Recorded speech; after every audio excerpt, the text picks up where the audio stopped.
Bonsoir, bienvenue dans le Club Éco d'Objectivenews.tv. Nous recevons ce soir Béatrice Bouffill. Bonsoir. Bonsoir. Vous êtes la présidente de DDB Nouveau Monde, un marché de la communication, Béatrice Bouffill, qui a été malmené en 2009. On dit que c'est l'année qui a été la pire, en tous les cas dans ce secteur d'activité, depuis des années et des années. Est-ce que ça veut dire qu'aujourd'hui, en 2010, il a fallu que les agences de communication changent leur business model? Il est probable qu'il faut qu'elle le change.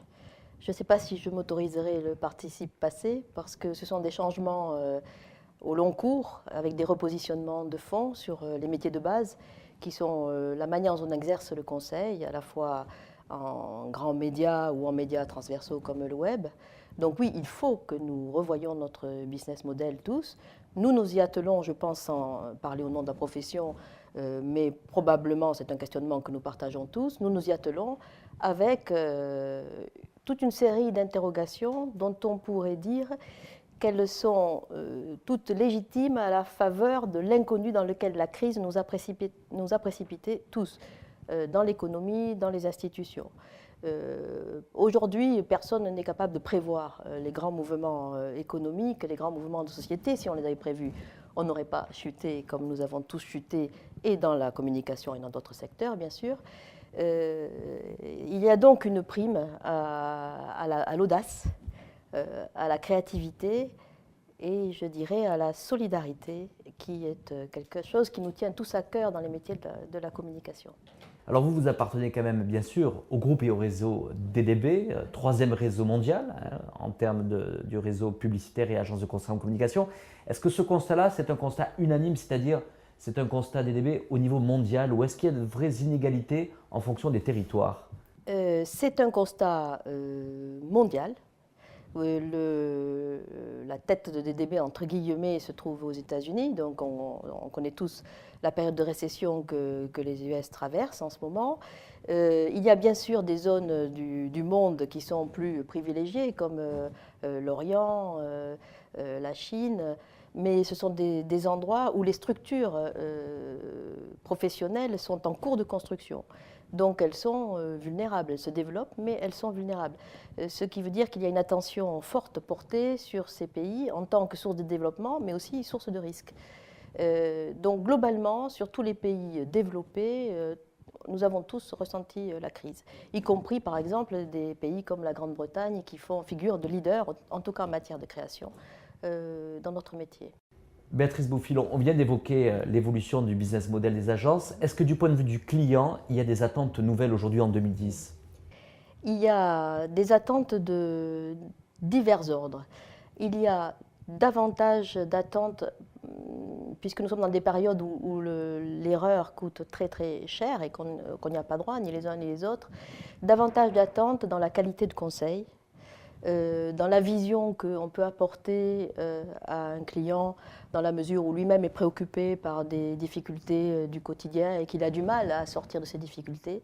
Donc une attente forte sur le conseil, une attente forte sur les qualités d'une agence à opérationnaliser de manière efficace ce conseil.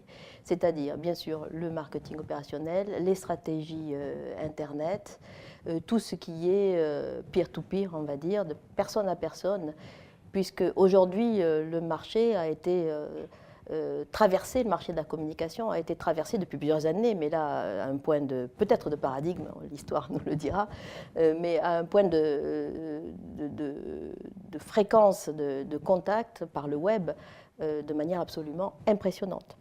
Je peux donner un exemple, si vous voulez. Par exemple, nous avons en France à peu près 38 millions de Français de plus de 11 ans connectés.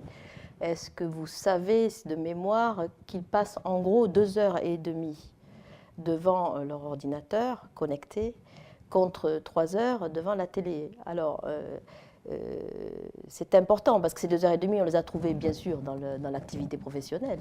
Mais qu'est-ce que ça dit, en plus du temps passé dans les échanges professionnels? Ça dit qu'il y a un développement des interactions, une habitude du consommateur de médias, qui est également consommateur de médias, à être le maître de sa position de consommateur, à établir le discours avec les marques, dans le cas de communication avec les marques ou avec les institutions, a préféré une régulation, j'allais dire, démocratique de son interaction avec, la personne à qui il s'adresse, avec le site sur lequel il navigue. Donc, un client final plus éduqué, pas plus intelligent, parce qu'il a toujours été intelligent, ce n'est pas le problème, mais qui est capable de pointer les défauts, les qualités de l'institution ou de l'entreprise ou de la marque qu'il veut consommer. Et donc nos propres clients, à nous, agences, ils attendent de nous que nous ayons cette intelligence précise des attentes du client final, de la déconstruction de ce qui fait le rapport du client final avec le produit ou l'institution qu'il fréquente, de l'intelligence de ce qui fait dans son facteur de décision de la consommation la partie rationnelle autant que la partie émotionnelle. À partir du moment où on est capable de déconstruire ça, on est capable de proposer des plans d'action associés, tous différents selon le canal qu'on va recommander. Et c'est probablement là la clé de notre recherche à nous, Agence Conseil, et on a vraiment intérêt à regrouper nos forces et nos réflexions là-dessus. C'est quel est le rôle que nous voulons donner à chacun des canaux de diffusion? Quel est le rôle des médias classiques, le rôle du média web?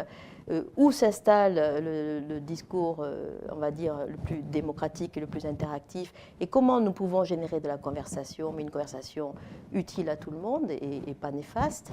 Enfin, des questions de fond, quoi, dont nous ne pouvons pas faire l'économie. Alors, en conclusion, Béatrice Bouffill, l'activité 2010, Ouais. C'est vrai qu'aujourd'hui, DDB Nouveau Monde excelle, est une référence en tous les cas du point de vue, notamment dans son expertise du secteur du tourisme. Comment vous voyez l'année 2010 avec justement là aussi un secteur qui est quand même pas mal remis en cause avec beaucoup de questionnements? Alors, moi, je ne suis pas un devin, donc je pense que l'année 2010, en tout cas c'est l'expression de mon désir, sera meilleure que l'année 2009. Je pense qu'elle sera meilleure notamment en fin d'année, une fois qu'un ensemble d'échéances électorales, de rétablissement du courant d'activité après la crise, de toutes ces questions, j'allais dire, d'inquiétude qui sont la traîne de 2009 seront passées. Je pense que ce sera une meilleure année. Je reprendrai volontiers la déclaration de Roosevelt dans son discours d'investiture en 1933, c'est-à-dire peu de temps après la crise de 29, où il nous disait la seule peur qu'il faut avoir, je ne sais pas quelle est la formulation précise, la seule peur qu'il faut avoir, c'est la peur de la peur. Parce que c'est celle-là qui détruit tout. Merci Béatrice Bouffill d'avoir répondu à notre invitation. Avec plaisir, c'est moi qui vous remercie.